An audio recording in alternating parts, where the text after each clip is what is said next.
Boa noite a todos. Agradecemos aqui a presença de todo mundo, né? Principalmente do professor Danilo, que teve a disponibilidade, né, de passar a sua experiência, o seu conhecimento para a gente, né? Eu vou fazer minha autodescrição, né? Eu sou mulher branca de 38 anos, né? Eu estou usando uma blusa rosa claro e rosa escuro, né? Tenho os cabelos vermelhos e presos, estou no escritório da minha casa, atrás se vê uma biblioteca. Então, a gente gostaria de dar as boas-vindas ao professor Danilo, né? Antes de eu apresentá-lo, a Rosiane gostaria de falar alguma coisa? Uhum, sim, rapidinho. Eu quero também me apresentar, né? Dar as boas-vindas também ao Danilo. Seja bem-vindo. É muito bom para nós, né? Termos você aqui nessa noite. A gente vai aprender bastante. E todos que estão aqui também, a gente agradece a presença, né? E só para falar, eu sou coordenadora do NAPNE, que é o Núcleo de Inclusão do Campus Uberlândia, junto com a Luciana e a Aline, que também está aqui. E eu tô. A gente está gravando, né? Então, eu sou mulher branca, estou usando óculos, tenho 50 anos, estou de blusa verde, florida, e estou no escritório da minha casa também. E fico feliz, né, com o prestígio das pessoas que estão aqui a essa fala tão importante, né? E é isso aí. Então vamos lá. Uma ótima noite a todos. Você, Danilo, terá mais ou menos uma hora de fala, né? Se quiser um pouco menos, um pouco mais, pode ficar à vontade, né?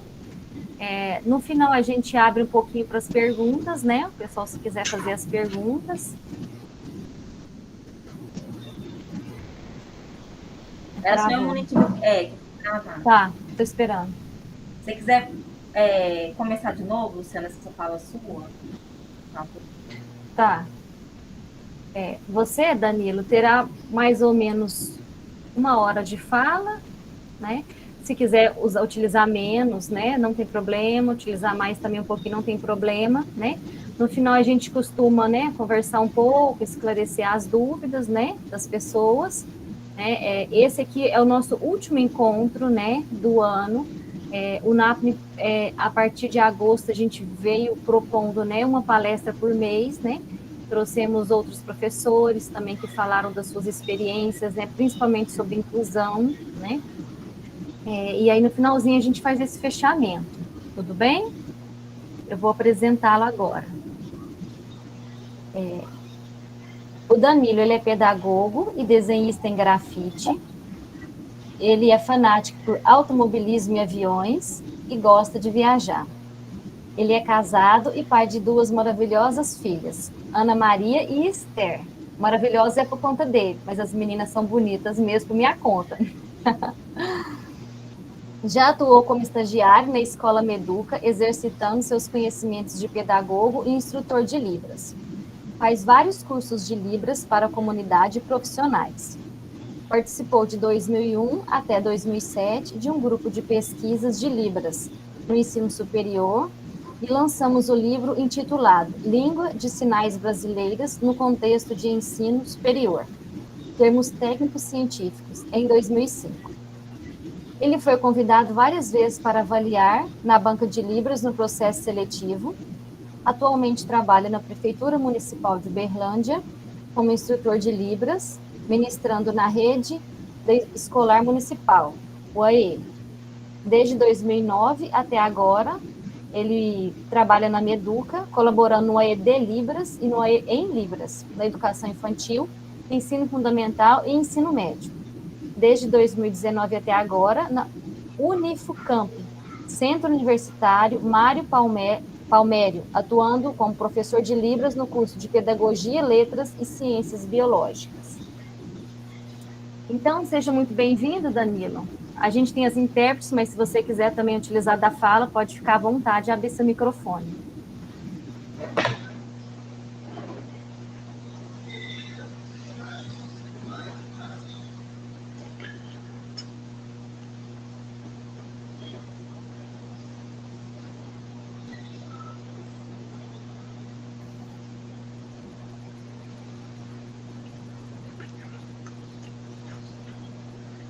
Obrigada a todas as pessoas, né, pelo convite de vocês, o pessoal do IFTM.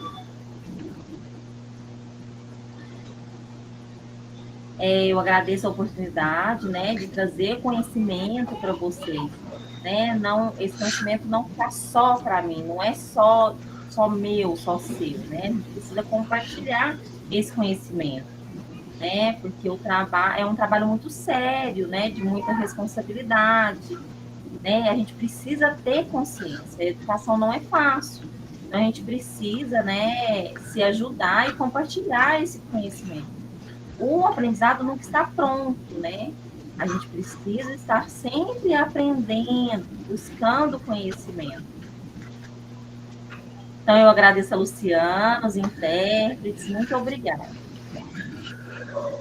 Vou começar. É muito legal, né, que eu estou aqui.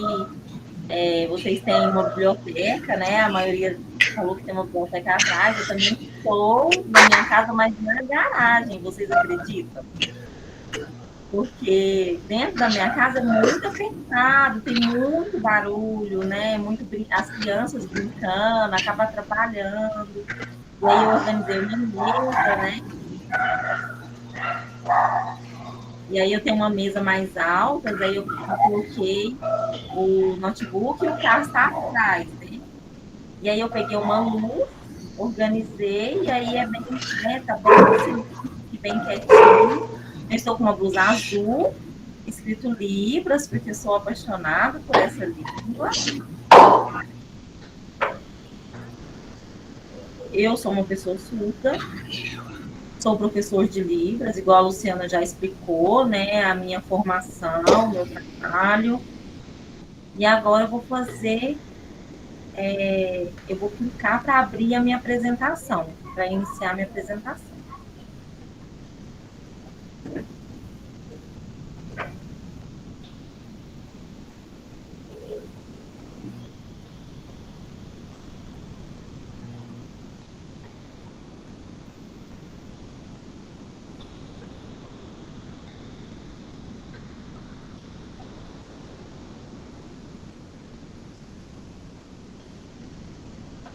Está demorando um pouquinho, mas...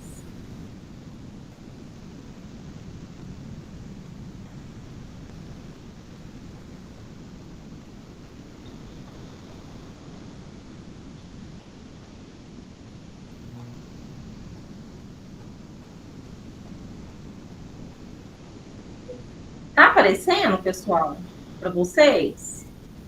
Sim, está. Inclusão, vários conceitos, complexidade. Sim, está. Então, antes, eu gostaria de perguntar para vocês, o FTM, qual seria o tema, né? Como que acontece, né? A inclusão dentro do AE das pessoas surdas. Como que acontece? A inclusão, ela nunca... Não existe um conceito, um conceito só, né? A gente tem diferentes conceitos. E a gente precisa buscar, né, diferentes autores, né? Autores, a gente precisa pegar esses conceitos e pensar, tá certo, está errado, mais ou menos é uma crítica, é uma opinião mais velha, e aí a gente vai complementando, né? Porque, às vezes, a inclusão é só de pessoas deficientes, ou de pessoas negras, né? E aí existe uma diferença. Por isso, a inclusão não é fácil, né? É muito complexo, é muito difícil. Então, é muito difícil. Então, não é simples, não é uma coisa básica falar de inclusão.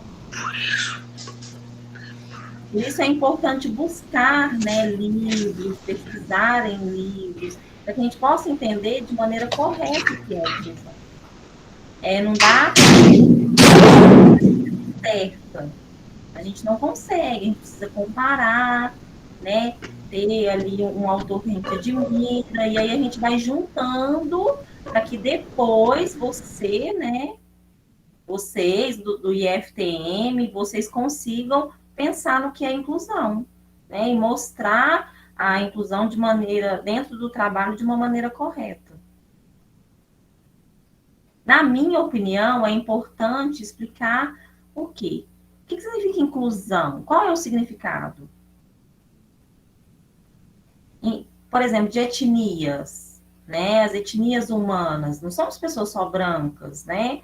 Somos diversos, né? Temos negros, indígenas, então a gente tem diferentes pessoas, né? Com características diferentes. A gente precisa respeitar as pessoas, cada um, e a gente precisa aceitar ele na escola. A gente não pode excluir essa pessoa, né? A gente não pode discriminar essa pessoa. A gente precisa que essas pessoas cheguem na nossa escola, né?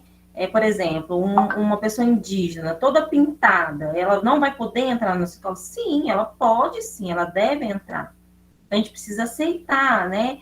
Uma pessoa de uma outra religião, né, de um outro país. Como que acontece isso? Então, a gente precisa aceitar todos os alunos, seja homem, mulher, a gente precisa aceitar que eles estejam na nossa escola. E também, as pessoas, por exemplo, a gente vai aceitar só aquelas pessoas que são ricas, né, têm uma classe econômica diferente, e aquelas que não têm, né, que estão numa classe desfavorável, a gente não vai aceitar? Não, a gente precisa aceitar os dois. A gente precisa respeitar essas duas pessoas, elas são providas de inteligência, né? Então, a gente precisa aceitar, né? Em igualdade, né? A gente tem diferenças aí, mas a gente, dentro do IFTM, é uma instituição federal, e aí pode passar qualquer pessoa, ela pode estar na nossa instituição.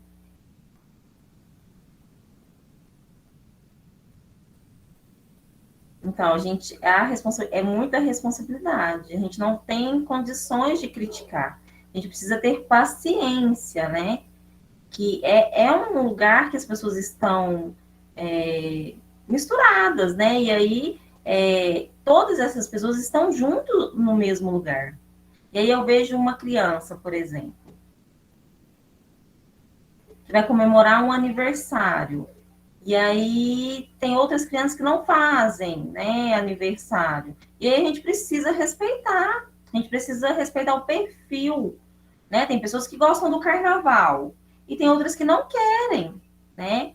E aí a escola obrigar, ó, vamos participar todo mundo do mesmo espaço, todas as comemorações. A gente precisa utilizar de estratégias, atividades para que a gente não, para que essas pessoas não tenham prejuízo. Então a gente precisa ter essa responsabilidade, né? Porque se a gente obriga, né, a gente passa a ter problema com o processo, os alunos começam a reclamar. Então a gente precisa ser flexível,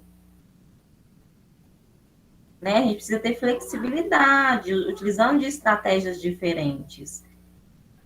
Então a gente precisa respeitar, né? E ter amor à diversidade dentro da nossa escola. Então por isso é importante a inclusão. Maiara, vamos trocar. Tá bom.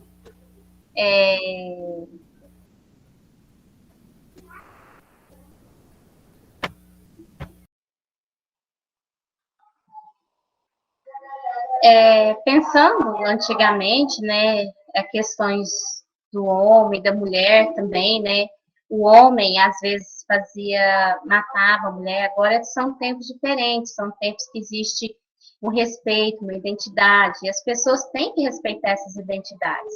Então, a gente não pode ter discriminação, não pode ter o bullying, não pode ter nenhum tipo de assédio contra essas pessoas.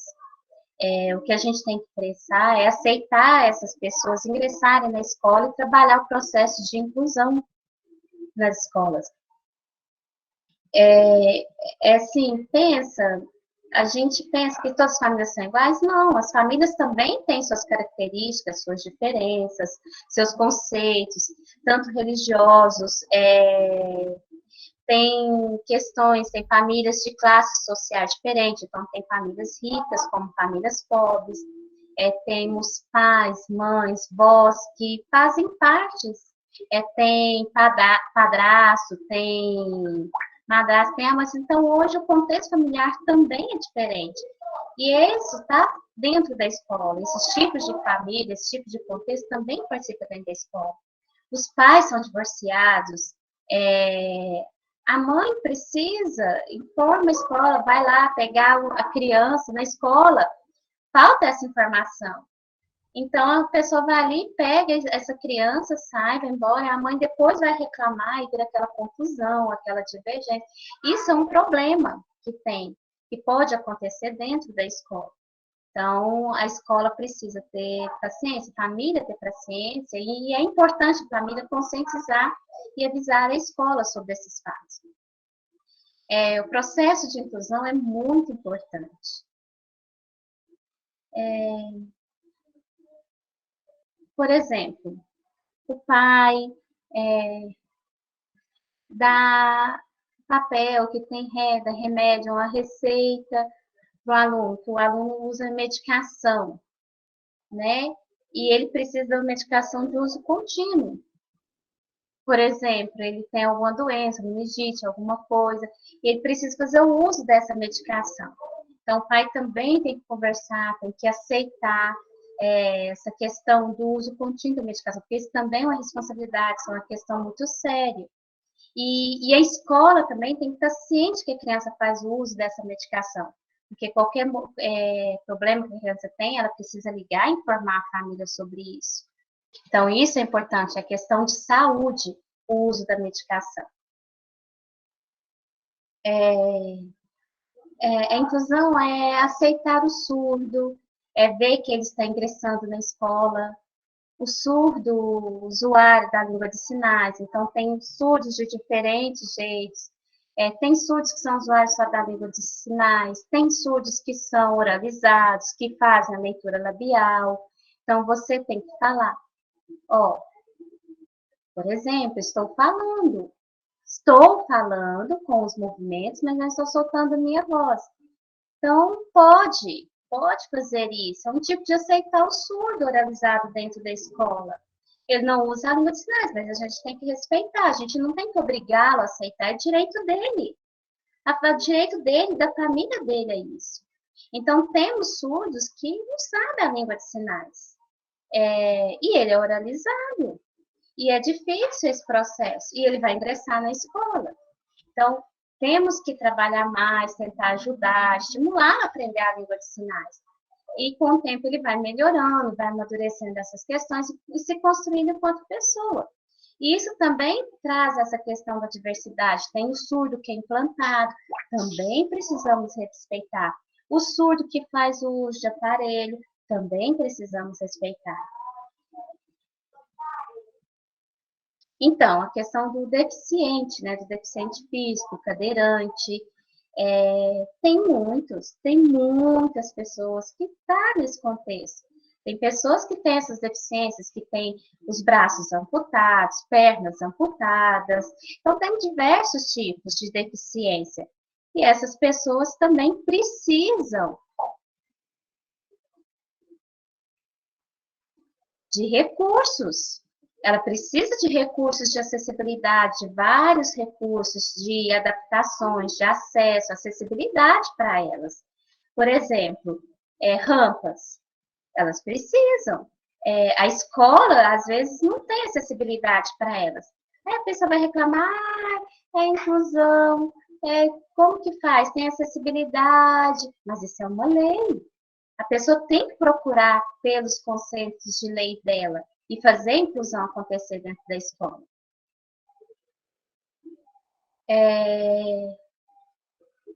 Questões intelectuais também, né? A pessoa, às vezes, é muito inteligente, né? Tem um problema de questão de deficiência intelectual. E aí, também, ela tem que ser aceita. Então, precisa propor trabalhos diferenciados, fazer metodologias, ter uma flexibilidade, usar estratégias, fazer adaptações de forma que essa criança tenha aquisição aprendizado e que ela não fique estagnada, deixada dentro da sala de aula.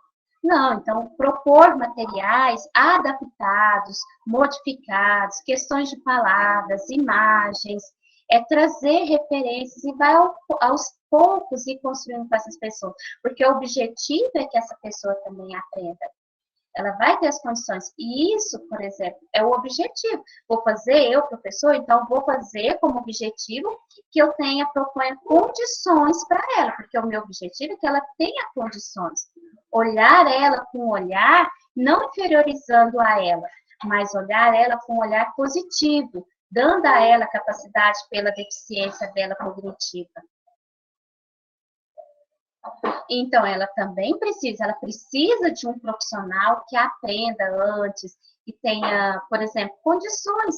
Não pode, às vezes, excluir, porque isso pode um problema. Ela está no curso, faz um curso de Braille, faz atividades, trabalhe com relevo, alguma coisa, trabalhe, faça essa adaptação dentro do programa. Por quê? Isso faz gravações, grava áudios, tenta recursos para esse estudante. Porque a escola tem que aprender a promover a acessibilidade. Tem que ter locuções, direcionamento dentro da escola, dentro do espaço físico. Então, isso é importante.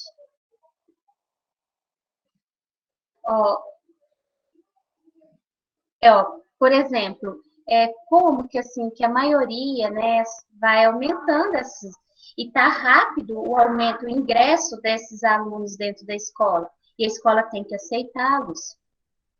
E isso é uma experiência. Eu, por exemplo, nossa, olho lá, vejo, né, vamos arregaçar as mangas e vamos trabalhar, com paciência, com mínimos detalhes, com detalhes simples, que a gente vai com paciência, que agora nós vamos fechar, parar e só deixar que, olha, vou ficar nervoso, esquecido. Então, eu tenho que abrir, né? Eu tenho que reverter essas situações. Olha, para vocês verem. Barulhos que não gosta, o barulho incomoda, então temos que trabalhar. A escola tem que ter esse olhar para o aluno, porque isso é um dos objetivos. Eu, por exemplo, fazer adaptações, cadeira, eu vou ficar sentado, vou só mandar, senta, anda, não dá. Como que eu vou fazer? Gente, para mim, eu não sei para vocês, mas para mim está travando a imagem dele em alguns momentos. Então, eu não posso. Então, eu tenho que evitar algumas situações. A gente precisa, assim, né, manusear com cuidados, ter onde segurar. Então, mulher, por exemplo, ela trabalha e ela também, né, faz a unha, manicure, né? Então, precisa ter cuidados. Conversando, trabalhando, isso é importante. Adaptações de atividades, trabalhos diferenciados, de forma que estruture melhor.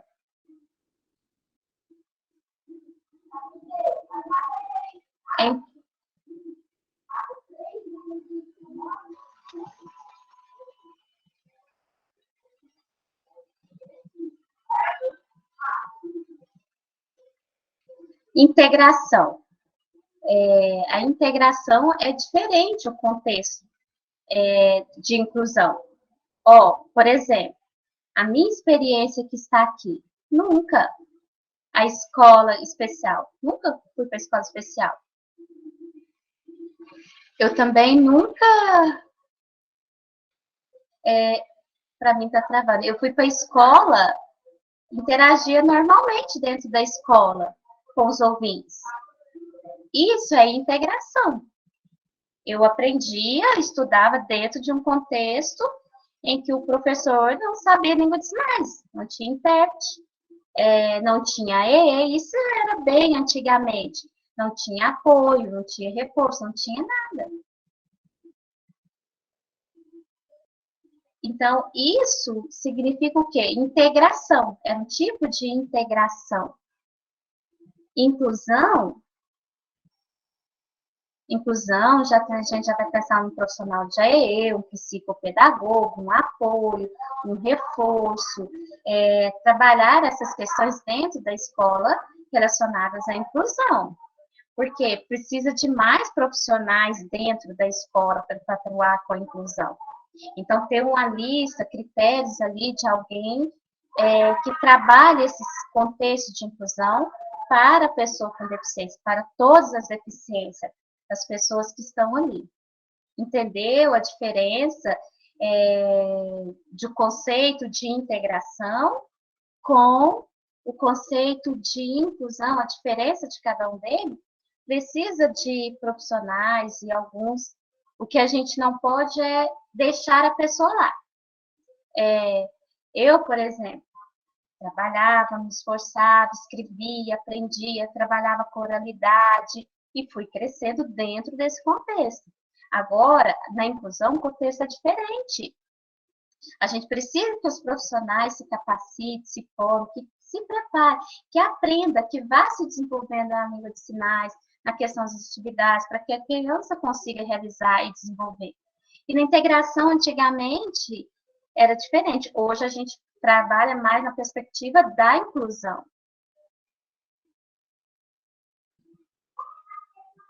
A inclusão é importante, em tudo. Ela precisa adaptações de palavras, por exemplo, união, maturidade, integridade.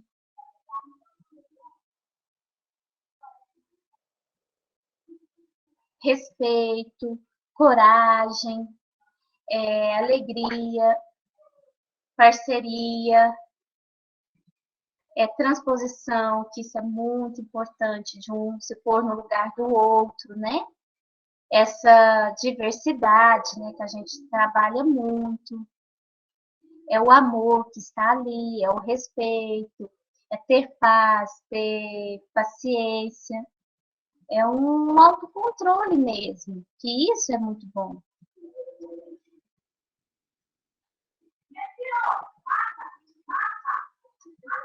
Para mim voltou a travar. É tudo, é um complemento de várias palavras que compõem ali a inclusão. Significa o quê? Olhem para vocês verem. Para mim, essa imagem, ela mostra muito, ela é bem importante, ela mostra a questão do deficiente. Ali a gente tem o indígenas, o evangélico, o católico, tudo está incluído ali.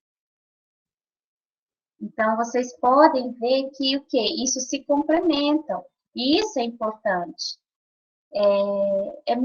Que tem questões relacionadas a muito sofrimento. Eu comecei na idade, assim, de 7, então, gente, para mim, travou aqui de novo. A imagem, não sei se para vocês está travando.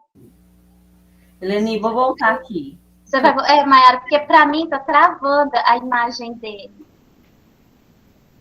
Só um minutinho, porque você tá, para mim, está travando. Só um minutinho.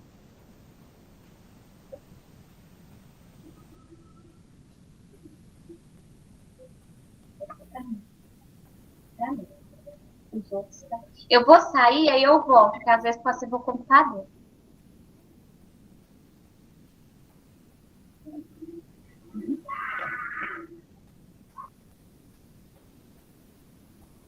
Só um minuto, pessoal.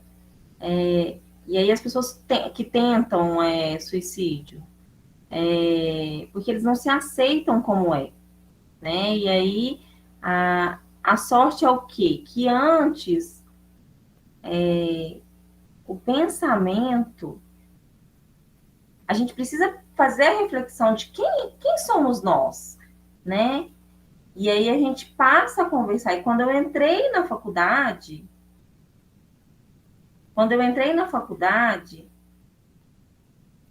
tinha um homem, né, um professor de uma disciplina que ele explicava sobre antropologia filosófica.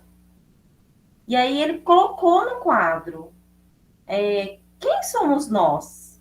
E aí os alunos passaram a perguntar muito sobre, né, a compartilhar esse conhecimento. E não tinha intérprete dentro da faculdade, né? E eu fazia leitura labial, né? E aí os alunos conversando, compartilhando, né? E aí no momento do intervalo, eu descobri que eu era uma pessoa humana. Não, o importante não é ser pessoa surda, né? A gente tira essa questão da surdez, mas o importante é que eu sou uma pessoa humana e eu sou capaz, né? E aí, com 21 anos, eu descobri, né? Naquele momento, eu descobri que eu era humano, porque o outro Danilo, né? A outra pessoa, né? E aí eu estava, por exemplo, a pedagogia, a formação, né? Para mim acabou me salvando, né? E daquele momento que eu estava. Ó, eu estava explicando sobre a inclusão. E aí como que é? Agora eu passo a falar sobre a minha experiência no AEI, ok?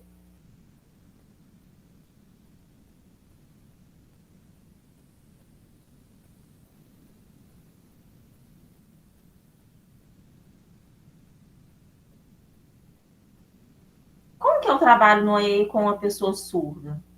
Ele precisa aprender a fazer, ele precisa aprender a fazer reflexão, sentir como é essa pessoa surda, né? Ele precisa adaptar, né? Os profissionais precisam ajudar, eles precisam compreender para que o surdo se desenvolva.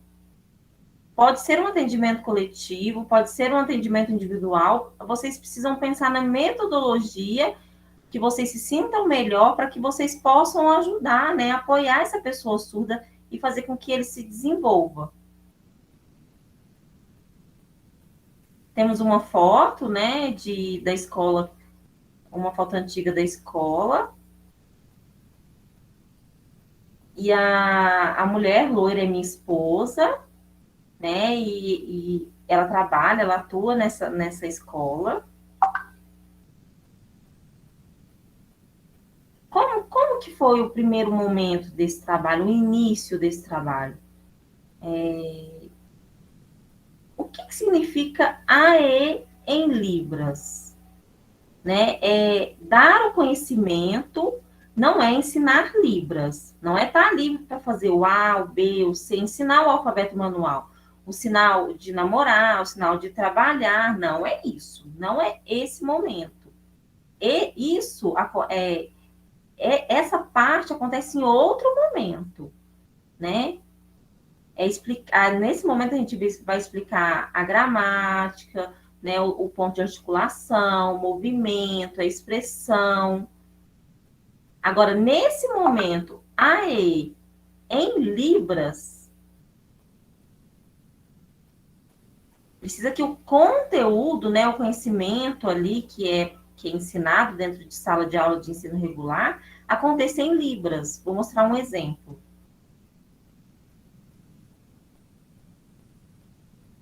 É muito importante, né, essa organização, né, essa organização pedagógica. Por exemplo, vejam a foto. Eu vou voltar um pouquinho para que vocês entendam. A organização da sala, né? Essa foto mostra como que é a organização da sala para que ele possa aprender melhor. E de outras formas, fica um lugar bagunçado, né? E aí eles precisam estar, né? O surdo precisa sentir confiança, segurança, né? Admiração, né, pelo professor, né? Para que ele possa ir percebendo, perguntando e aprendendo melhor. Só um minuto.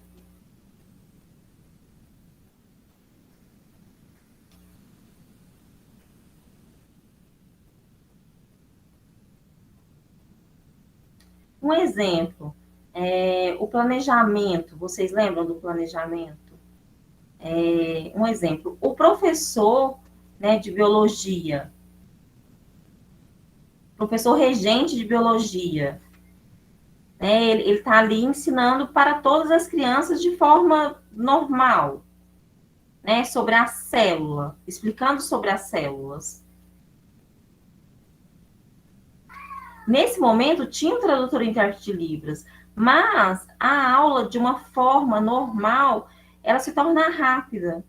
E aí, o intérprete, de forma rápida, ele tenta repassar esse conteúdo para a pessoa surda. E o surdo sentado, depende do surdo, ele vai aprender ou não, né? Uns aprendem de forma, né, mais ou menos, né? Por quê? Porque o intérprete, ele vai interpretar da maneira que o professor está ensinando, de forma rápida.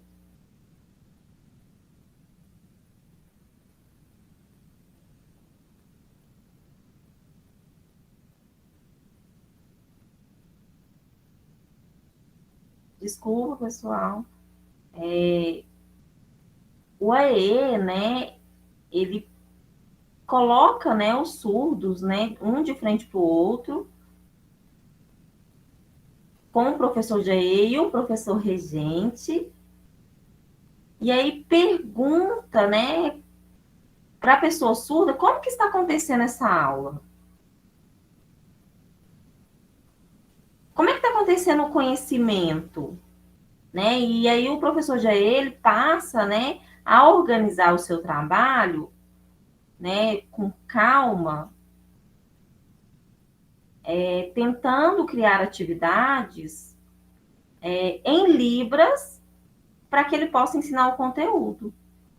E aí a gente pode fazer um rodízio, né, de horário, né? Uma troca de horário ali com os alunos surdos.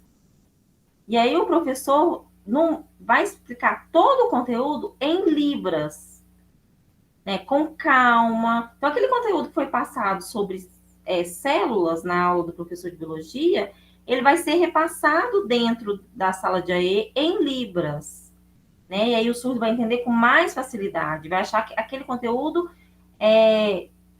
se torna mais fácil, porque há uma complementação dentro do AE em Libras.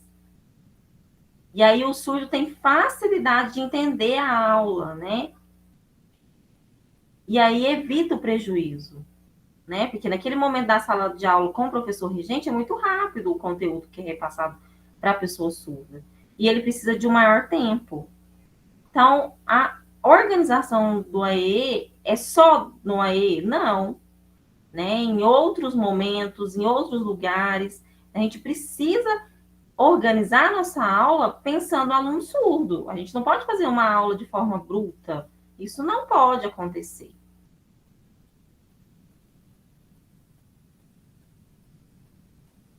Então, a gente precisa adaptar os conteúdos didáticos, né? A gente precisa organizar, né? Não pensar só no livro, né? Ou no quadro branco, né? Eles já estão enjoados dessa metodologia. Então, a gente precisa pensar em imagem, foto, vídeo, dinâmicas, né? Fora de sala de aula, na rua, para que ele se sinta bem.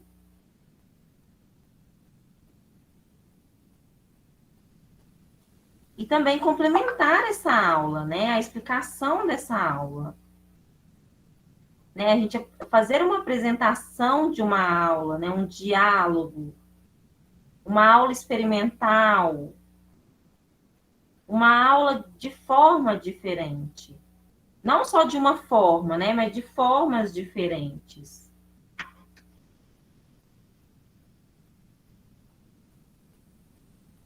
Então, precisa que esse aluno surdo esteja perto, junto, né? E avaliar se o surdo já aprendeu ou não. Como que está acontecendo esse desenvolvimento? Porque, às vezes, na maioria das vezes, o professor não conhece o aluno surdo, né? O professor regente. E naquele momento de avaliação, né, o professor de AE, ele acaba sabendo a língua brasileira de sinais e o aluno surdo também, de forma que existe uma relação. E o professor, né, o professor de sala de aula, ele por muitas vezes não conhece, né? E aí um surdo não é igual ao outro. Então a gente precisa pensar em estratégias diferentes para cada um. Então, por exemplo, um curso técnico. Aí a gente vai falar sobre célula. E aí não tem sinal para isso, né? E vai ficar fazendo datilologia o tempo todo, né? O tradutor e intérprete de Libras nesse momento. E aí o surdo não conhece essa palavra também no português, né? Ele não aprendeu o significado dessa palavra. Então a gente pode criar um sinal, né? Fazer uma pesquisa primeiro, né? Pesquisar como que acontece no Brasil, se já existe um sinal para esse termo, né? Se não existe, pode ser criado o sinal. Agora, se outras cidades têm, já existe o sinal de célula, a gente pega e emprestado, a gente respeita esse sinal que já foi criado, né? E aí a gente utiliza ele. Né? Um exemplo, o surdo quer sinal de família, né? Família. Alguns surdos falam, nossa, mão em F, português, a gente está copiando a letra do português e aí usa o sinal dessa forma. Pensem, fazer o quê, né? Existe uma dificuldade, né? É uma língua, a língua brasileira de sinais. Mas aí vocês podem fazer um combinado, né? Ó, vamos utilizar esse sinal para a família, né? Não precisa utilizar os dois, né? E aí a gente precisa respeitar a comunidade surda de cada região, infelizmente, a gente precisa respeitar. Um exemplo, o número 5 aí. A gente apresenta uma imagem, organiza, né, uma imagem, o conteúdo, a gente faz adaptação de conteúdo, e aí que combine com o ano, né, desse adolescente surdo. Que aí, se você apresenta muitas palavras, ele fala, uai, eu não conheço esses termos em português. Então, você associa a imagem da célula e o surdo vai fazer essa associação com o português. E aí a gente faz mais uma associação com a língua brasileira de sinais. O número 6, então, fazer avaliação. Né? A gente precisa fazer essa avaliação para entender se o surdo aprendeu, né? Se ele conseguiu avançar no conteúdo, né? Eu vou apresentar para vocês daqui a pouquinho como que fica em relação à nota, né? Para que o surdo não tenha prejuízo. Então, a gente precisa ensinar em Libras, para que ele, né, a partir desse momento, ele vá abrindo o caminho para que ele possa aprender, né, e avançar no seu conhecimento. Então, é muito importante. Um exemplo, né, a gente pega a disciplina de História e passa a explicar, né, conteúdos em relação à disciplina de História. Mas é bom que utilize a imagem, por exemplo, né, o descobrimento do Brasil, né? Então, traga imagens sobre isso. E aí, como que a gente pode explicar, né, a questão da Dom Pedro I, né, a questão de também trazer imagens, né, de McDonald's, o hambúrguer, aí a gente traz o sinal do McDonald's. Porque antigamente, como que acontecia, né, em relação às pesquisas? Né? Por que é esse sinal? Lá no tempo da Segunda Guerra Mundial, as pessoas descobriram e precisavam comer rápido, né? Porque eles sentiam fome e precisavam ter um momento ali rápido, de rapidez. E aí, eles faziam esse movimento com muita rapidez, e aí o sinal passou a ser este, né? A gente precisa explicar, né? Trazer a língua brasileira de sinais e a questão da história, para que o conhecimento dessa pessoa surda se amplie. Então, alface, tomate, queijo, pão, né? A gente traz em libras ou sinais. Um exemplo, na disciplina de ciências, biologia, né? Em libras, né? A gente pensar no currículo, mas ensinar em libras.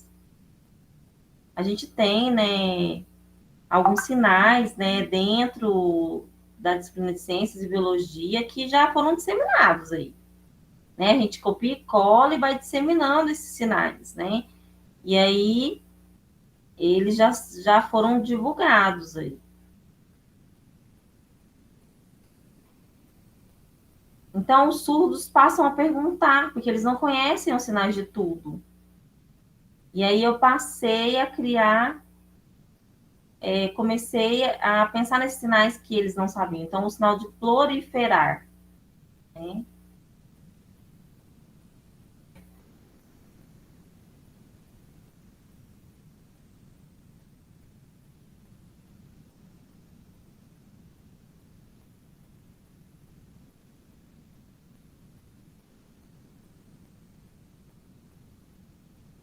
Ó, esse é o sinal de, se eu não me engano, pessoal, peraí.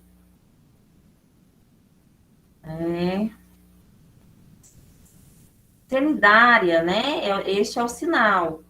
Então, ó, o sinal de platelmintes, né? Molusca, olha o sinal. A gente passou a criar sinais, né? Porque eles ficavam perguntando. A Nélida, olha o sinal, né? Eu passei a criar esses sinais. Ó, a artrópode. Então, ó, este é o sinal de artrópode. Nematóide. Olha o sinal. Então, eu criei, né, esses sinais. Equinoderme.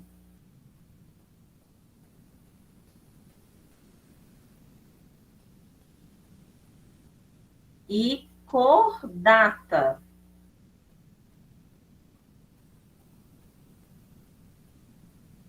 Então, é como se fosse a coluna. Então, por isso é importante que a gente crie sinais, para que ajude o surdo, né, assim, o surdo, os ouvintes já aprendem de forma que eles associam ao sinal, ao que o professor fala, a imagem.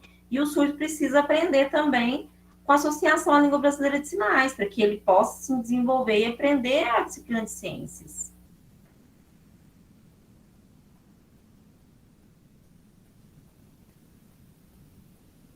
Então, eu precisei criar alguns sinais na disciplina de geografia, né, para ensinar a questão de floresta amazônica. Olha o sinal de floresta amazônica. Caatinga, o sinal da caatinga. Então, eu criei esse sinal, a gente fez uma pesquisa, né, e eu criei esse sinal, né, não criei de qualquer forma, né, mas aí a gente já disponibilizou também no YouTube esses sinais. Mata Atlântica. Olha o sinal de Mata Atlântica.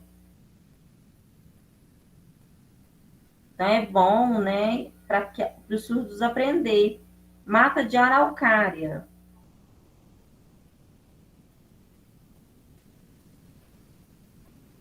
Então, ó, é dessa forma o sinal.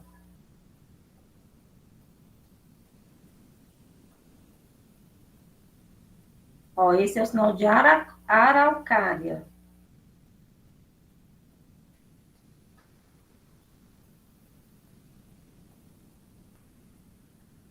Então, ó, esse é um momento que os meninos estão fazendo atividade, né?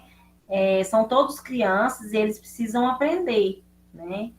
E aí a gente utiliza algumas estratégias para o ensino. Então, por exemplo, matemática, né? A gente precisa também, para explicar a matemática em livros. Mayara, quer trocar? Pode, Se começar a travar, Mayara, eu falo, você volta, tá tá? bom. Pode ser? Pode ser. Por exemplo, o compasso, né, o transferidor que está ali. Então, são materiais que a gente utiliza em matemática. Artes também, história. Então, em artes também tem que explicar tudo dentro do contexto para o estudante surdo. Por exemplo, essa questão do visual, do museu, também é importante que o surdo também consiga visualizar isso. A explicação na educação física, na aula de educação física, as atividades que precisam. Por que foi vermelho, por que foi amarelo, o cartão. Então, isso tudo são informações que devem ser adaptadas, utilizadas através da língua de sinais para o estudante surdo. Dinâmicas na educação física, essas dinâmicas que os professores utilizam, também precisam ter acesso ao estudante surdo. Por exemplo, ali nas cidades rurais, né, nas zonas rurais, a gente tem um contexto em que tem o gado, então nós temos a raça zebu, que é diferente, isso também tem que ser trabalhado. Inglês. Também ensinar inglês, pensa, nossa, como que é difícil, mas ensinar inglês, porque é uma questão mais aprofundada, né? Que precisa, um processo em que o aluno precisa estudar, compreender o contexto do inglês. E ele não consegue, porque a ASL, que é a língua de sinais americana, a ASL, que é a língua de sinais americana, o surdo não compreende, porque não é a língua do seu país. Então, inglês é uma língua, é a terceira língua do estudante surdo. Em química, por exemplo, tem imagem, então tem que fazer, né, como que faz esse processo de evolução, né, os prótons, né, então a gente tem, né, que fazer, esse é o sinal. Então, você tem que, os nêutrons também, né, que estão aqui, então você tem que mostrar quando é positivo, né, os elétrons também, né, quando estão ali. Então, tudo isso você tem que mostrar esse contexto, como surgiu essas questões. E explicar isso em química também, usar a tabela periódica, né? Para que o surdo entenda a tabela.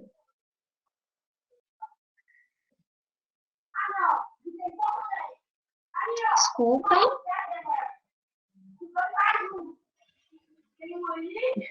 Desculpa, eu me confundi aqui. O surdo, sabe o que significa H2O? Para ele, não tem um significado. É trabalhar, mostrar, né, que H2O, ele quer dizer que é água, né? Mostrar como que isso acontece, como que trazer, né, esse conceito da química, apresentando para o surdo, mostrando que aprofundar, né? Aprofundar mais esses conhecimentos.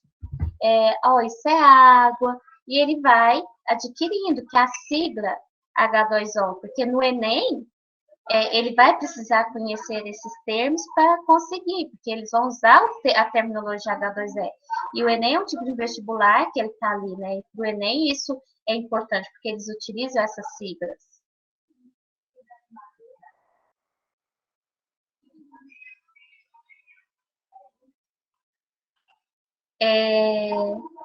Não é só na questão de incluir dentro das disciplinas, não é só. Também a gente vê que, porque fora também desse contexto, temos os surdos, né? Então, olha para vocês verem, o avião bateu nas torres e no dia 11 de setembro. Isso foi um marco que apareceu na mídia, na televisão, e trazia as imagens do avião. A família não contava com o surdo estava ali, em plena ignorância de um fato que estava acontecendo naquele momento. O surdo não sabia, ele via aquilo, mas ele não entendia. Então, vocês estão vendo que passar essas informações, o contexto que está ali dentro de uma reportagem de jornal, o que está acontecendo, isso também é importante. É, não adianta você, isso é à toa, insignificante, não precisa não precisa não, isso é boa. Não, isso é sério, o que está acontecendo? A informação precisa chegar até o surdo também. Ele precisa ter acesso a essas informações. A Telebrás, por exemplo. Ele precisa ficar ali atento, ele ter participação, saber o que está acontecendo ali. Isso é importante, ele ter acesso às informações. Um tempo atrás, eu tive uma experiência, eu era pequeno, na televisão, minha mãe estava assistindo televisão, e eu surda estava lá e perguntei, mãe, o que está acontecendo na televisão? O que está acontecendo? Minha mãe me olhou, espera um pouquinho. Pegou a televisão, pronto. Chamei, mãe, me conta o que está acontecendo. Minha mãe, tá. E minha mãe me explicou. E ela me explicava o que era aquilo que estava acontecendo. Eu questionava. E eu tive sorte disso, porque... E voltou a travar. Porque alguns surdos, a família não preocupa em divulgar essas informações. É questões que precisam ter paciência. Às vezes a família acha assim, não tem importância e acaba deixando que isso não tem problema. Então, parece que a família atribui essa responsabilidade para a escola. E a família se isenta dessa questão de responsabilidade. A escola tem responsabilidade de ensinar, mas a família também. As duas devem ter um papel participativo na vida do estudante. Elas devem promover um conceito de informação, de aprendizagem, e não questões de sofrimentos para o surdo. Então, são questões de que precisa ter paciência. Um filme, uma história que está ali, por exemplo, vocês lembram na última avaliação do último semestre, vocês explicam de história, aquele tema da escravidão. Vocês viu? Então, foi em novembro, aí explica. O surdo vai aprendendo naquele contexto. Depois de 2 meses, aí, agora que mudou, né? Depois de 3 meses, né?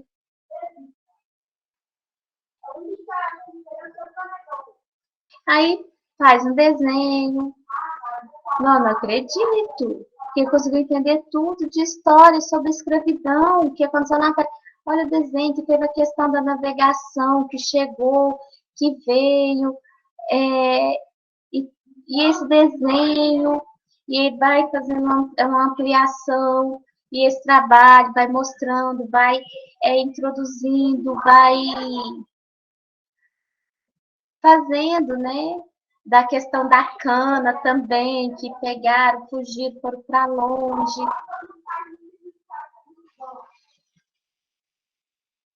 Do quilombo, as histórias dos quilombos que tem dentro do contexto, que é os quilombos, que os negros foram surgindo por causa da...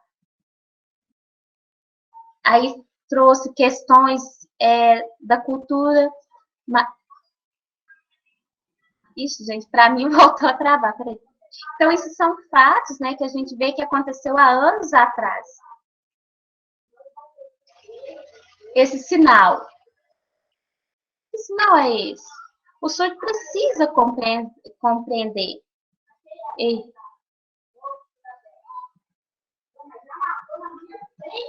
E isso aí, por exemplo, o sinal de um rei, né, que está ali, e que Maiara voltou a travar para mim aqui. Tá travando. Isso são perdas.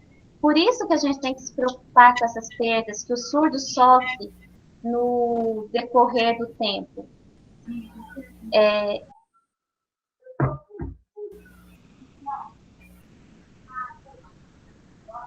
Por exemplo, nós temos 3 filosofias: o oralismo,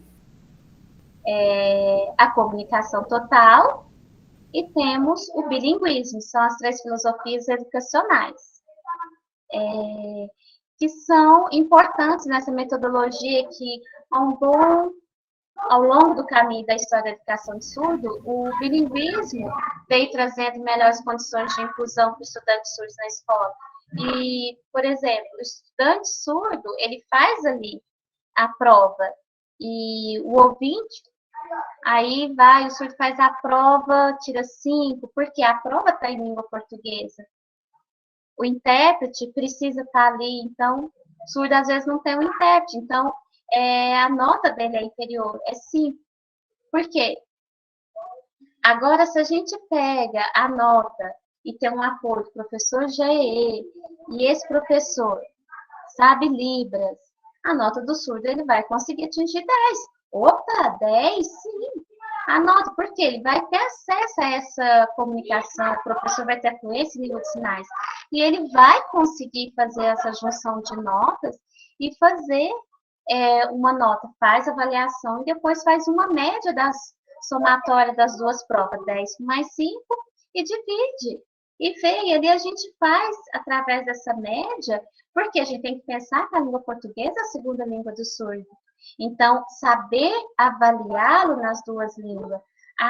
Vamos tirar essa questão do AE. Não vamos pedir apoio com a AE.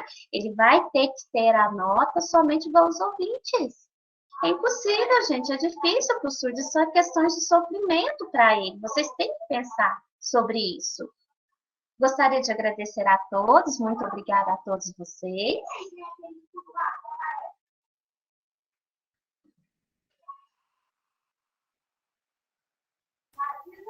Vocês têm algum questionamento? Estou aberto. Rosiane, você tinha levantado a mão? Tudo bem? Então, não precisa mais não. Eu só ia perguntar para ele, naquele momento, se ele achava melhor ir fazendo as perguntas à medida que ele ia apresentando ou ao final, mas eu acho que a gente pode ler as perguntas, né, que as pessoas fizeram, os comentários. Sim, deixa eu só fazer um levantamento aqui sobre o que ele disse. Eu achei muito... no início, eu achei muito pertinente o que ele falou, né? Ele explicou para a gente a diferença de integração e inclusão, né? Deixa eu ver que eu anotei mais aqui. Sobre a questão de aceitar todos os alunos, né? Então, assim, eu acredito que a gente esteja nesse movimento, né? A gente aceita todos os alunos que chegam, a gente procura acolhê-los, a gente procura, né, fazer as adaptações necessárias, né? E eu acredito que é isso que a gente está tentando fazer, né? Aí ficou bem clara essa explicação, achei bem legal, né? E eu achei outro tópico também que ele falou, né, é que ele não foi para a escola especial, né? Então, assim, eu acredito que se ele tivesse ido para a escola especial, talvez hoje ele não teria que ir com todo esse conhecimento dele, né? Porque, pelo que ele falou, né, então, assim, ele foi para, apesar que ele não teve o suporte, imagino que deve ter sido muito difícil para ele, né? Naquela época não tinha suportes, mas assim, né, ele foi tratado, entre aspas, pela família, né, como, não, você é capaz, você aprende, né, você apenas não escuta, né. Então, assim, aí ele fez a trajetória dele, né, e eu acho muito legal também a área da pesquisa que ele faz, né, depois tem até que perguntas, né, em relação aos sinais, né, e eu acredito também que o que às vezes a gente não compreende, ou também o que falta profissional na nossa instituição, é a questão do professor que dá a aula em Libras do conteúdo, né, que ele estava explicando. Porque às vezes a gente fala, gente, mas já tá bom, né, já tem um intérprete, não tá bom não, né? Então, assim, e a pessoa não entende que o intérprete só interpreta, né? Ele não é um professor, né? Então, assim, ele não tem, né, aquele momento de falar assim, não, agora eu vou te dar essa aula, vou te trazer esses recursos, o que significa os sinais, né? Porque também só da datilologia a gente entendeu o que ele falou, e a Anísia comentou que teve uma aluna, inclusive, que saiu do instituto, né? Porque, assim, eram muitos termos técnicos, né? Ela não teve o apoio desse outro professor, né? Então, assim, o intérprete, ela não, infelizmente, né? Uma situação muito triste, né? Ela não conseguiu, né? E eu acredito que o EE ele é extremamente importante para os alunos com deficiência, né? É através do EE que realmente, né, aquele aluno pode, ainda mais o aluno com surdez, né? Que aí são mais atendimentos que ele precisa, né? É uma outra explicação na linguagem dele, eu acho isso muito importante, né? Eu acho que era isso que eu tinha para falar, achei muito interessante a fala dele, nos acrescentou bastante. Acho que poderia ler né? as perguntas, né? Sim, você quer começar a ler, Rosane? Pode ler. Então, tiveram vários elogios, né? Claro. Uma fala muito legal, né, do Danilo, trouxe a experiência dele assim, muito interessante com a questão das imagens e as perguntas das pessoas. Vou ler aqui. A Anísia fala que existiu a questão dos cursos, que nos cursos técnicos, né, existe dificuldade de ensino, de conhecimento dos termos técnicos pelos professores, mas também pelo próprio intérprete, né? E isso aconteceu aqui no campus. Alguns anos atrás, a gente teve uma aluna, né, com surdez, e como a gente tem os cursos técnicos, ela acho que ela fazia agropecuária, se não estou enganada. A intérprete também teve essa dificuldade, então ela teve que construir, né, esses termos, né? E aí ela quer que você comente isso, essa questão dos dicionários, né? Assim, que ainda é um pouco limitado, né? Muitas vezes tem que ser construído, né? Pela próprio profissional, né? Ou a escola que recebe o aluno, né? Que surdez.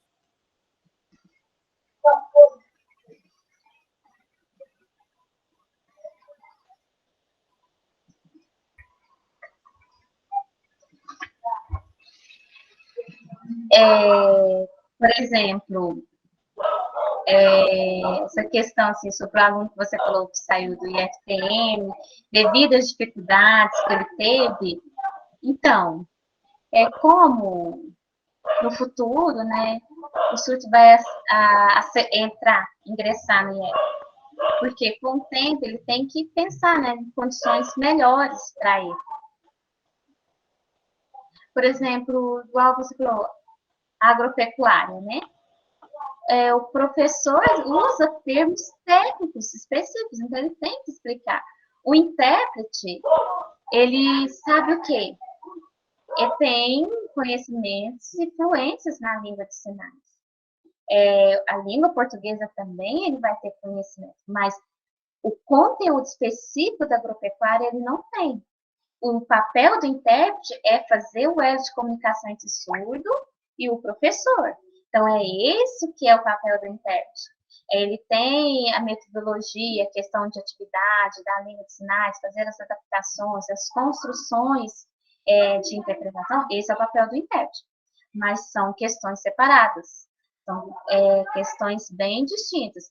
Elas se entrelaçam, porque o professor vai falar de como que o significado, o conhecimento profissional, o vocabulário próprio da sua disciplina. O intérprete, ao ouvir isso, ele vai transpor isso para o aluno surdo. Então, ele vai fazer esse elo de comunicação. E o surdo vai começar a internalizar. Então, a partir daquele momento, se não tem o sinal, eles vão criar o sinal. Isso é um processo que às vezes pode demorar um pouquinho. É um processo assim que vai fazer a construção, a elaboração desse sinal ao longo do tempo. Então, às vezes, assim, demora, porque até que ele entende. Por exemplo, eu demorei 5 anos para fazer meu livro. E meu livro ficar pronto. São 5 anos de construção desse livro, desse material, com momentos de paciência que a gente precisa ter. Então, assim, são experiências que a gente tem em fazer, elaborar um sinal, a gente aproveita, usa esse sinal no momento da interpretação, vou usando constantemente esse sinal. E ali, com o tempo, com o uso desses sinais, isso vai surgindo. E aí esse sinal vai sendo disseminado dentro da comunidade. E a língua de sinais, ela traz ali, então, como ele vai estar nesse processo, né, de o professor ensinar o surdo a entender, né, e ele se esforçar para essa aquisição de aprendizagem, ele precisa, porque ele não desiste, isso é aprendizado, isso é conhecimento, ele tem que pensar nisso, que é a ampliação do conhecimento. São questões, assim, que tem que se apoiar, e não o surdo desistir. Um projeto, por exemplo, bem detalhado, são questões bem detalhadas que precisam ser feitas. Obrigada, Danilo. A outra pergunta Ele... Só um minutinho, Rosana, vamos trocar? Tá, vamos trocar, Mayara. Tá, a Nair comentou que na maioria das vezes a datilologia não é compreendida pelos estudantes surdez e que é muito importante ter imagens e símbolos na aprendizagem de todos os alunos, né? Não só para os que têm surdez, né? E aí eu vou aproveitar para fazer uma outra pergunta, que é da Nise também, que ela pergunta se a criação de signos, não, de sinais segue alguma regra ou algum padrão.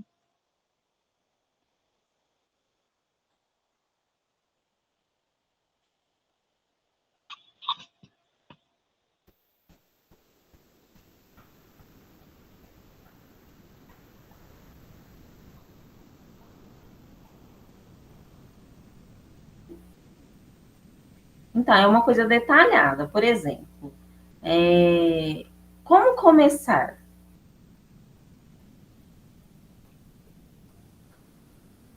Um termo, étnica. Dentro da filosofia, um exemplo. E aí o intérprete faz a datilologia ali o tempo todo, né? Existe esse problema, porque não tem um sinal, né? Não tem um sinal para esse termo técnico. E aí o intérprete chama o aluno surdo e, junto com o professor de filosofia, para que ele possa repassar o conceito, o significado, os três juntos começam a criar o sinal. Não pode ser de qualquer forma, né? Do nada se cria um sinal, não é isso. Né? A gente precisa pensar nos 5 parâmetros, né? Todos os 5 parâmetros, né? A gente pensa ali nas configurações de mão. Olha uma delas aqui. Por exemplo, existem muitas configurações de mão. E as que combinam naquele contexto, e o professor de filosofia, junto com os dois, intérprete e surdo, passando o conceito e significado, podem sim criar o sinal. Mas a gente precisa pesquisar se no Brasil todo, por exemplo, São Paulo, Rio, Porto Alegre, Recife, se já existe o sinal. Não existe o sinal para esse termo, aí se cria esse termo, esse sinal. Então, foi criado, por exemplo, ética aqui, foi criado aqui, em Uberlândia. E aí ele se disseminou. Então, precisa ter cuidado, por exemplo, com a letra, usar o português, por exemplo, o F, ou a letra E, né? Para a palavra ética, sim, já foi, já aconteceu. Mas, por exemplo, o sinal de behaviorismo, dentro da psicologia, olha o sinal.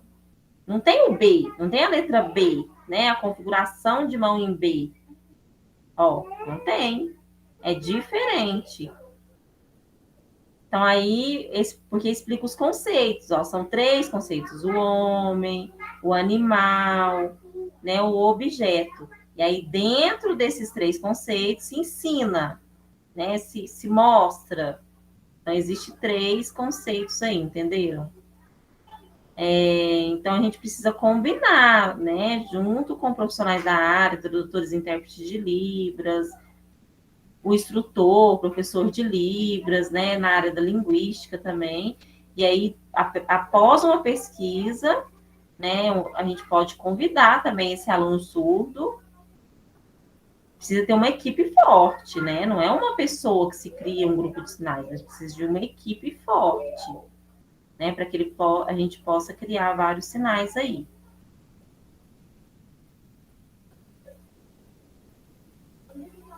Laiane, você levantou a mão? Olá, levantei sim. Essa questão que você fala, é até uma pergunta que eu coloquei no chat, né? Quando é uma palavra nova, que ainda não tem um sinal, aí ele falou agora que faz uma pesquisa, né? Se por acaso não tiver e ele criar um sinal, depois de todo esse estudo, né? Tem algum lugar que vocês divulgam, uma espécie de dicionário que todo mundo tem acesso?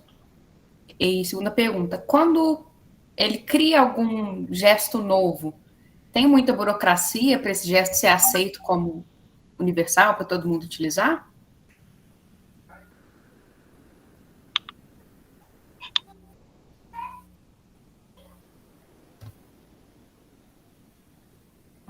Lembra que é muito importante essa pergunta.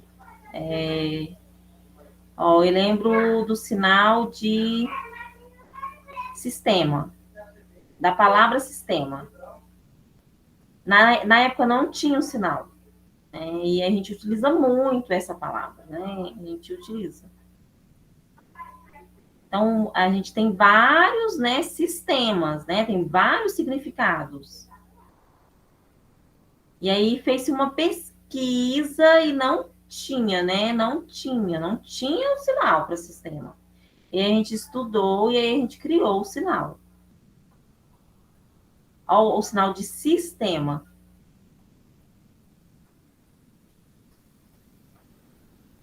O que aconteceu?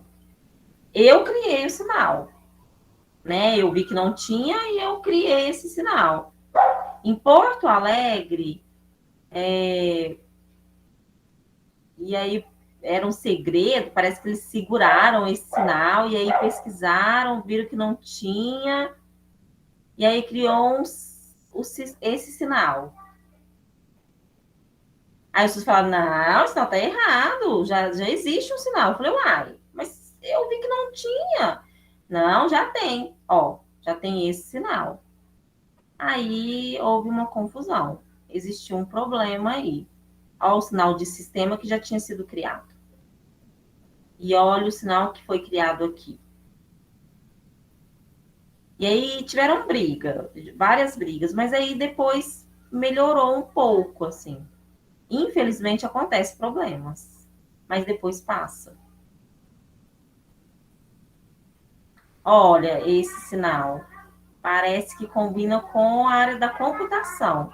E esse que foi criado aqui é geral, né? Como se não tem uma ligação com algo, é geral. Né? Agora, o sistema dessa forma é como se fosse a tela do computador. Mas a gente precisa respeitar, né? A gente não pode criticar, né, a criação desses sinais, né? A gente tem que pensar na questão da área da linguística, infelizmente. Obrigada. Muito bom. Obrigada, Laiane, Danilo. Olha, agora o Rogério perguntou se quando um sinal é criado localmente, como que ele vira cânone? Rosiane, repete para mim, por favor. Uhum.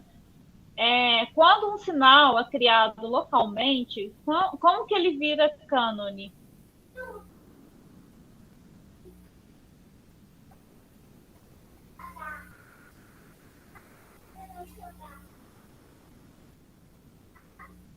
Acho que ele quis dizer quando ele fica mais compartilhado, Rogério, é isso? Seria isso?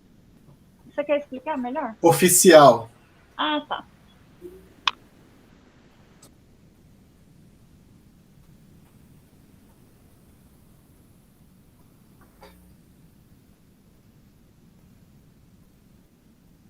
Então, eu, há um tempo atrás, não tinha...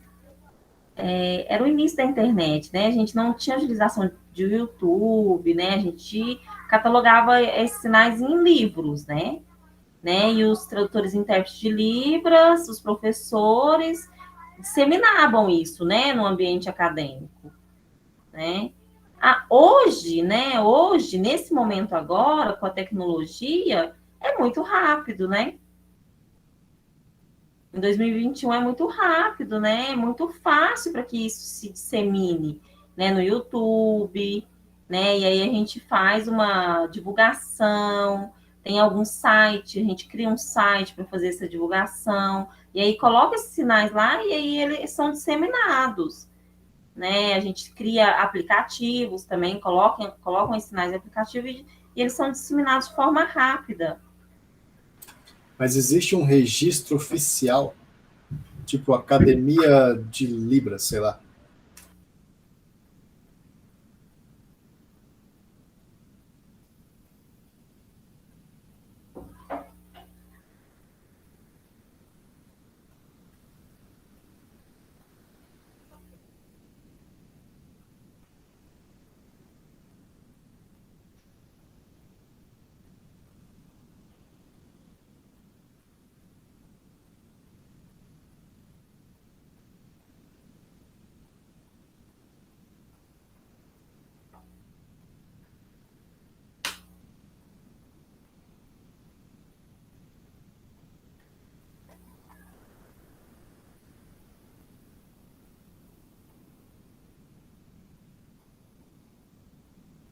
Ó, a língua brasileira de sinais não existe um registro oficial, não tem. Né? Ela não é oficial do nosso país, né? Não tem uma marca, porque são várias comunidades, né? Então, a gente faz com que isso seja disseminado e as pessoas passam a utilizar. E aí, por exemplo, se não tem um registro, não tem nada que se aplique a isso, né, os surdos passam a disseminar. Mas não existe uma coisa concreta, um registro. A gente divulga isso nas redes sociais hoje.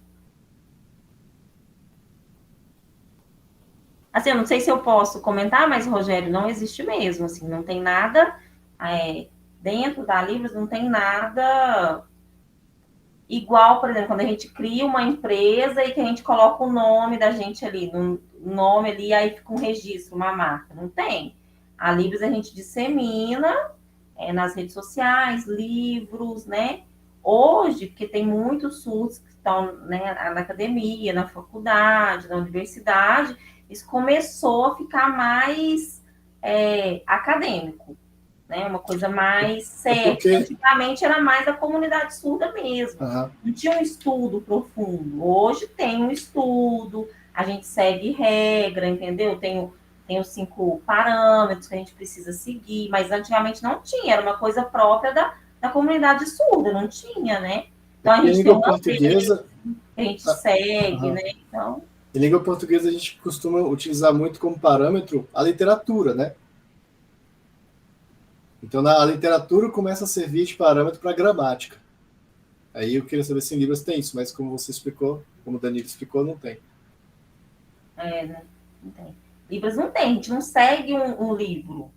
A gente segue, por exemplo, o surdo junto, fazendo uma pesquisa, porque tem muitos surdos que entraram hoje na universidade.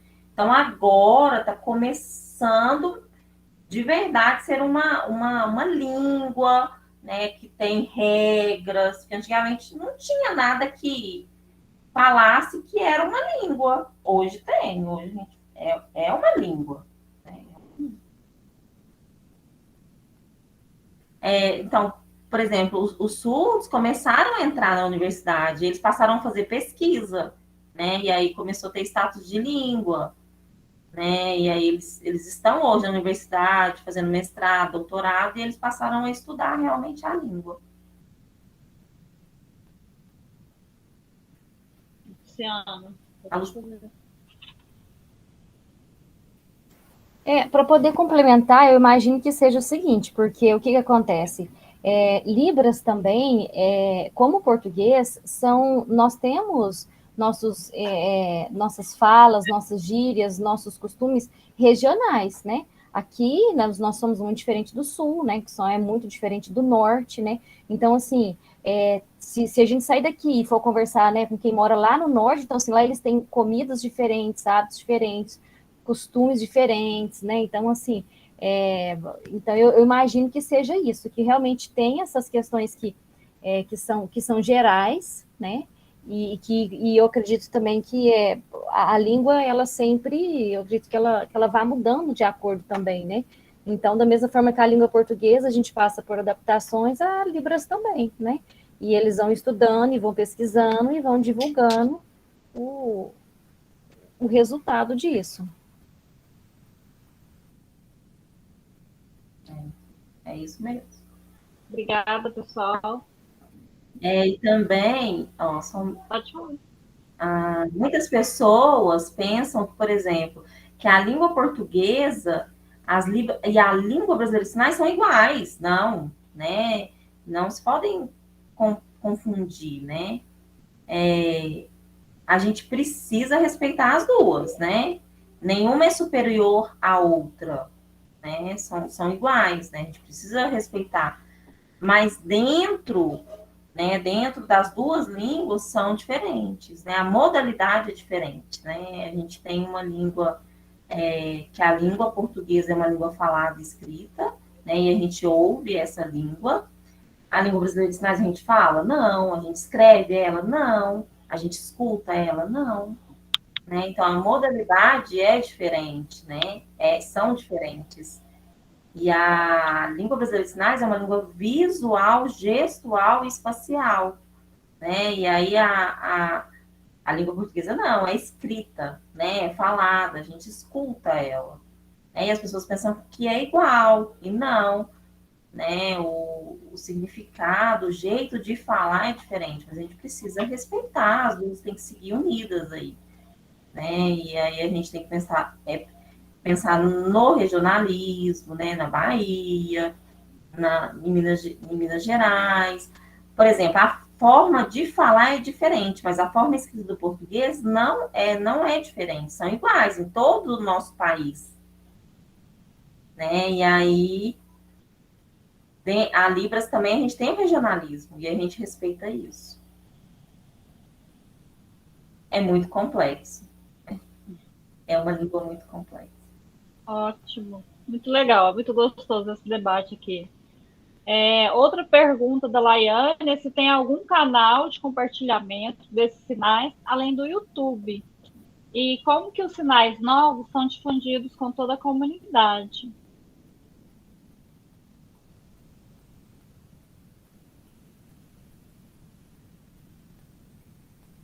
A Nair até deu uma dica aqui para a Laiane, né? Falando que tem um canal de um professor, que é o Reginaldo No YouTube, a gente pega no YouTube e passa a divulgar em outros lugares, né? Então, o YouTube passa a ser o canal maior, mas a gente divulga em outros lugares. Por exemplo, dentro do IFTM, a gente tem um site do IFTM, por exemplo. Aí a gente traz sinais do YouTube e joga para o IFTM, né? A gente faz um tutorial, pode ser criado um tutorial também, né? E aí a gente segue a lei, as regras, né? Para evitar algum problema, né? Então, porque aí as pessoas podem perguntar, né? Quem deixou você divulgar, né? E aí a gente tem que ter todo um cuidado, mas o canal maior é o YouTube. O Rogério pergunta se todos esses sinais são ensinados no AE em Libras.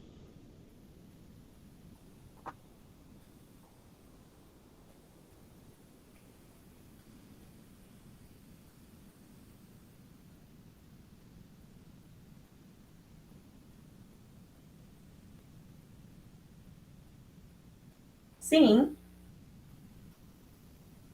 Um exemplo vou fazer uma comparação, por exemplo, um ouvinte, ele vai ensinar agronomia, né, no curso de agronomia, e ele está ali escutando. Peraí que travou muito. Voltou. E aí, no AE, em Libras, é tudo em língua brasileira de sinais. Né? Então, ele vai ensinar, em Libras, né? Lá dentro do AE tem que ser em Libras. Né? A gente vai pegar o conteúdo e ele, através da língua brasileira de sinais, ele vai aumentar o seu conhecimento. Da mesma forma que o ouvinte ali, quando ele está escutando.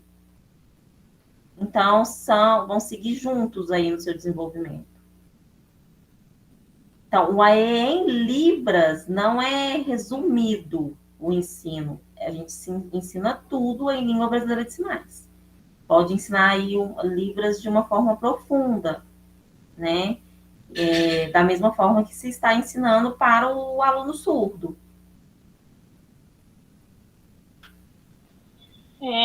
A Nívia Luziane, é porque no AE em Libras, em Libras, é só Libras que usa, entendeu? Agora, no AE com Libras, você vai ensinar os sinais. Né? Agora, em Libras, é o conteúdo da disciplina em Libras. É porque tem 3 momentos. Pode acontecer em 3 momentos. A gente vai usar o português e aí eu vou ouvir, né, o português e passar no AE em Libras. É tudo em Libras. A gente só troca a língua nesse momento. Uhum. Né? O que está se ensinando na agronomia vai se ensinar dentro do AE em Libras. Certo. Só um minutinho, Luciana. A Anísia falou que isso tudo é muito cultural, que, por exemplo, para cego ver, né, que é a autodescrição, é algo muito recente também, né? Então, até pouco tempo, a pessoa com deficiência era escondida, né, na sociedade. Então, que todas essas coisas que estão sendo produzidas, né, em relação ao surdez são coisas novas, de alguma forma. Então, isso tem a ver com o avanço cultural, né, o avanço social. Se você concorda, né, se você acha que é isso mesmo.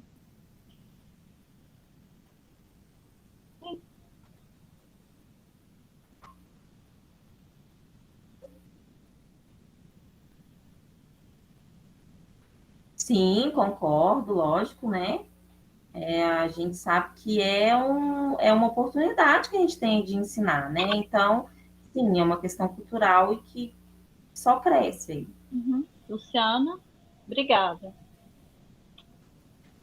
Só queria. Está comentando aí. Tá, posso falar? Pode. Ele estava falando?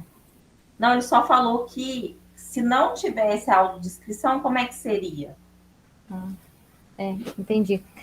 Porque explicando assim, o que acontece? O aluno com surdez, ele tem direito a 3 atendimentos no AE com 3 profissionais diferentes. Um é esse AE em Libras, que ele acabou de explicar, né? Todo o conteúdo explicado em Libras para o aluno, né? Um horário à parte, né? Ele não sai da sala de aula regular. Depois o AE de Libras, né? Que é até o aluno aprender a língua de sinais, né? Depois que ele aprender, não precisa mais, né? E o AE da língua portuguesa. Esse é um atendimento bem longo, de muitos anos, até o aluno dominar a língua portuguesa escrita.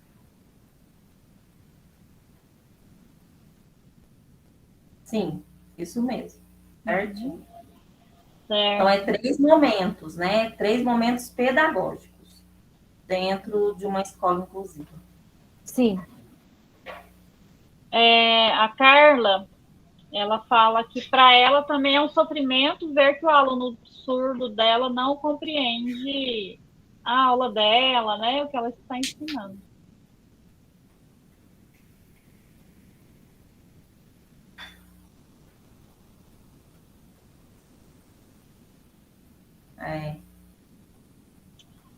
O Tiago, que também é nosso professor, né, de AE, ele pergunta qual que é o seu posicionamento sobre a inclusão dos alunos com deficiência auditiva nas classes comuns e o curso técnico e superior.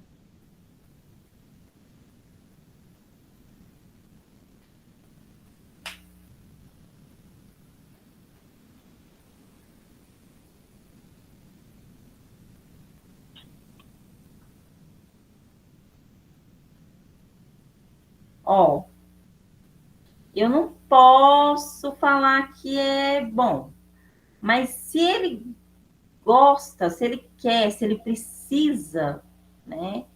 Então, ele tem que vestir a camisa aí. Se ele quer participar desse curso técnico, agora eu falar que é bom, que é ruim, depende. Depende para qual pessoa surda, né? Então, por exemplo, se qualquer surdo entrou dentro do Instituto Federal num curso técnico, a gente precisa aceitar, né, e ter responsabilidade, consciência, compromisso de ensinar, né, porque ele tem um direito a um ensino bilíngue aí, né, através da língua brasileira de sinais, né, ele tem esse direito, né, dentro dos diferentes cursos do IF, por exemplo, né, agronomia, cursos de sistemas, né, então a gente precisa ensinar esse aluno, né. E aí, se não existe a língua brasileira de sinais, a gente precisa trazer o português, né, mas aí a gente precisa também, em grupo, fazer com que ele se desenvolva. Então, antes eu falava, não, surdo não consegue. Não consegue fazer cursos aí como medicina, não consegue, por exemplo, no ano 2000, né? Eu tinha essa opinião, que ele não conseguia, não iria conseguir. Mas aí um ouvinte falou para mim, Danilo, você não pode ter preconceito com as pessoas surdas, com você mesmo. Ele pode ser médico. E aí eu pensei bem, realmente, né, que eu estava com preconceito dentro de mim aí, né? E aí fui entendendo ao longo desses anos, né? Então, se o surdo quer estar no curso de medicina, ele precisa ir. Ele precisa estar nesse curso. Tem uma coisa assim que eu fiquei triste, né? O meu sonho, mas agora já passou, mas o meu sonho, o que eu gostaria? Eu gostaria de ser piloto de avião. Meu sonho era isso, né? Então, por exemplo, meu tio é piloto de avião, minha família, e minha mãe falou, não dá, né? Você é surdo. Como é que você vai ouvir tudo? E aí eu cresci com isso. E aí a gente tem um surdo hoje que conseguiu, né? E aí é quando o surdo entra no IFTM, é da mesma forma. Então, como que o João conseguiu? Como é que ele conseguiu entrar nesse curso? Né? Então, a gente precisa respeitar a escolha dele. Ok. O Thiago também perguntou se no processo de ensino-aprendizagem do aluno com surdez é essencial o professor L2 para o ensino de Libras. L2 seria a segunda língua? É isso, Thiago? Você está falando? Isso, é o professor bilíngue que fala as duas línguas.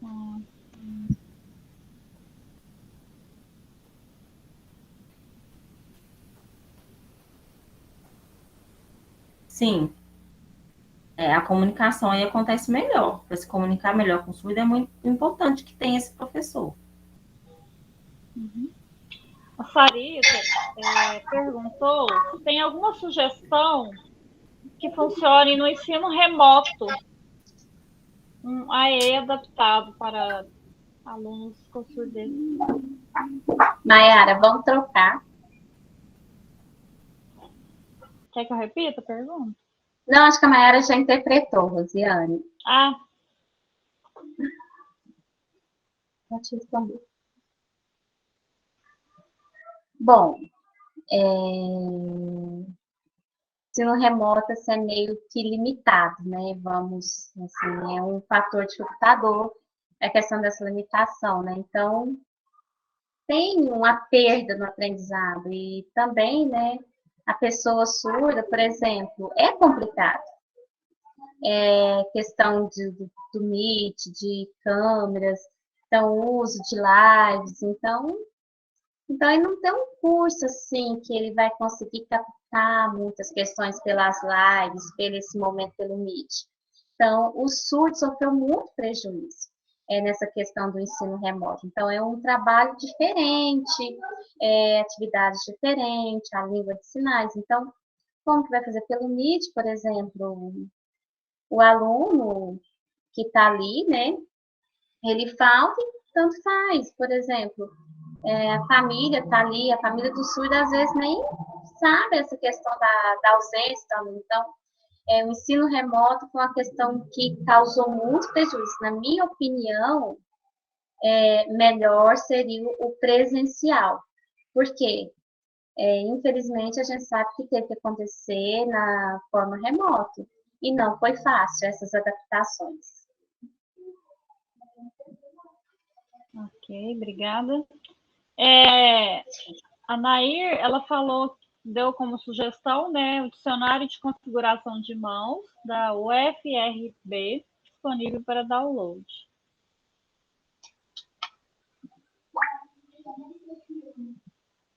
Ele falou assim, sim, já muitas pessoas já têm acesso a esse dicionário. É um dicionário que as pessoas podem... É importante. Então, dissemine, pegue, tem vários sinais, então vamos divulgar esses sinais. O que você não conhece, pegue, busque, conheça. O IFTM, isso é importante, a criação também de projetos dentro do IFTM, para fazer trabalhos de disseminação, é uma coisa, uma perspectiva muito boa, muito positiva. Então, o surdo vai crescendo, vai aprendendo e vai dando continuidade no processo de aprendizagem. Igual, por exemplo, uma sementinha, tipo uma árvore. Você planta a sementinha, ela vai fazer o processo de germinação, da raiz vai crescer e florescer. E é assim. Uhum. Muito bom. Então, aí agora a Mayara também falou, né, que o INES também tem sinais ótimos.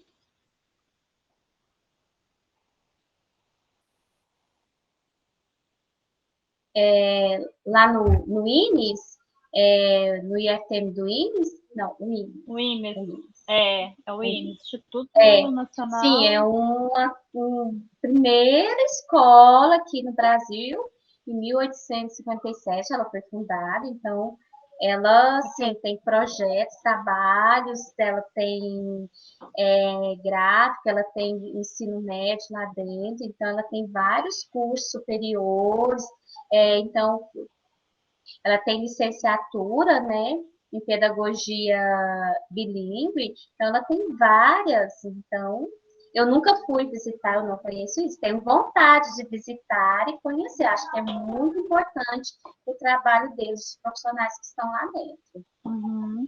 É uma experiência, né, para o AEE, então isso, por exemplo, o AEE dos institutos pode procurar o INES, né, porque lá é uma instituição bem famosa.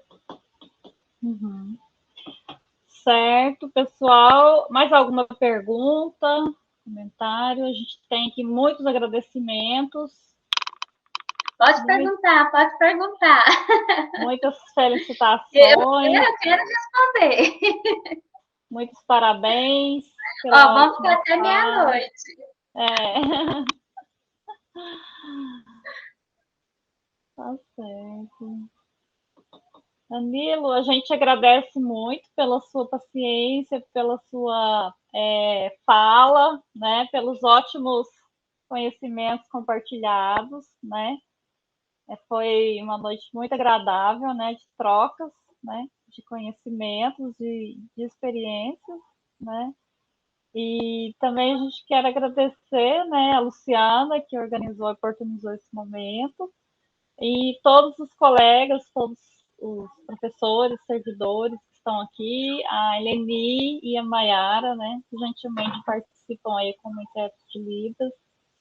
E uma excelente noite a todos, né, com mais formação, né, de qualidade sobre inclusão, né, que a gente possa nos tornarmos, né, realmente uma sociedade, uma escola, né, uma comunidade que de fato acolhe e auxilia as pessoas, né, não só as que têm surdez, mas todos os outros deficientes. Eu estava aqui morrendo de dor na coluna, porque deve ser por causa do etarismo, né? 50 anos, a gente vai ficando assim mais. Quer dizer, o meu preconceito comigo mesmo, me sinto velha. Mas foi excelente, viu? Foi muito bom mesmo.